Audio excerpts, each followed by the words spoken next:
দারিদ্র্যের হোটেলের মাসব্যাপী ইফতার বিতরণ কার্যক্রমের অংশ হিসেবে আজ শিবপুর থানার ঘাসিদিয়া পূর্বপাড়া ভূঁইয়াবাড়ি দারুল উলুম মাদানিয়া হাফিজিয়া মাদ্রাসা ও এতিমখানায় ইফতার বিতরণ করা হয়। এই ইফতার বিতরণ কার্যক্রমে অংশগ্রহণ করে নরসিংদী কেন্দ্রীয় স্বেচ্ছাসেবী ফোরাম ও দারিদ্র্যের হোটেলের স্বেচ্ছাসেবী বৃন্দ। উল্লেখ্য, এই ইফতার বিতরণ কার্যক্রমটি সারা মাসব্যাপী নরসিংদী জেলার বিভিন্ন স্পটে এবং বিভিন্ন এতিমখানায় ধারাবাহিকভাবে পরিচালিত হচ্ছে।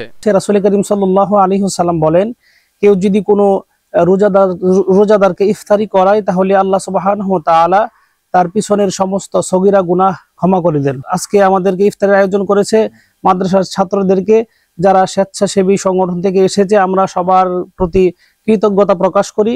আজকের মতো আমাদের বাকি যে রমজানগুলো চলে গেছে আমাদের কাছ থেকে, প্রত্যেকটা রমজানেই প্রত্যেকটা কোনো না কোনো মাদ্রাসা এতিমখানায় এরকমই আরো বড় সরে ইফতারের আয়োজন করেছেন আমাদের এই দারিদ্র হোটেলের সংগঠনটি। আমরা এই দারিদ্র হোটেল সংগঠনটি আরো অনেক দূর এগিয়ে যাক, আল্লাহর কাছে এই দোয়া করি।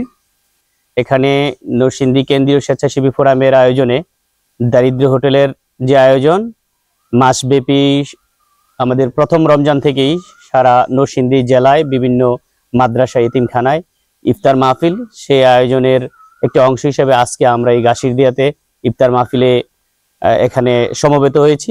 নরসিংদী কেন্দ্রীয় স্বেচ্ছাসেবী ফোরাম এটা বিরাট একটা বড় প্ল্যাটফর্ম। সেই প্ল্যাটফর্মের অংশ আমাদের দারিদ্র্যের হোটেল। প্রতি মাসেই আমাদের এই প্রোগ্রাম থাকে, আর এই রমজানে আমাদের হলো একেবারে মাসব্যাপী প্রতিদিন প্রোগ্রাম।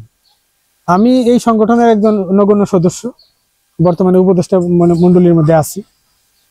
তবে আমার কথা হলো, এই দারিদ্র্যের হোটেল যে প্রোগ্রামে আছে, আজকে আমরা ঘাসিদিয়া দারুল উলুম মাদানিয়া হাফিজিয়া মাদ্রাসা এতিমখানা ইফতার সামগ্রী বিতরণের জন্য আমাদের যারা রেগুলার পরিশ্রম করে, এর মধ্যে হানিফ মাহমুদ অন্যতম, আরো যারা আছেন এখানে প্রত্যেকেই হলো এটা সদস্য এবং প্রত্যেকে এর মধ্যে শ্রম দেয়। তবে কিছু কিছু লোকের শ্রমের কথা না বললেই নয়, এই যে যারা রেগুলারই পরিশ্রম করে যাচ্ছেন এই সংগঠনে আমাদের নরসিংদীর যারা স্থানীয় লোক আছেন, নরসিংদী, শিবপুর, রায়পুরা এবং আমাদের দেশ বিদেশে যারা নরসিংদী, শিবপুরে আছেন, তারা প্রত্যেকেই অনেক অনুদান দেয়।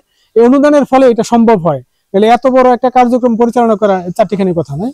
তা আমি এই এই সংগঠনের একজন সদস্য হিসেবে নিজের খুব গর্বিত মনে করি।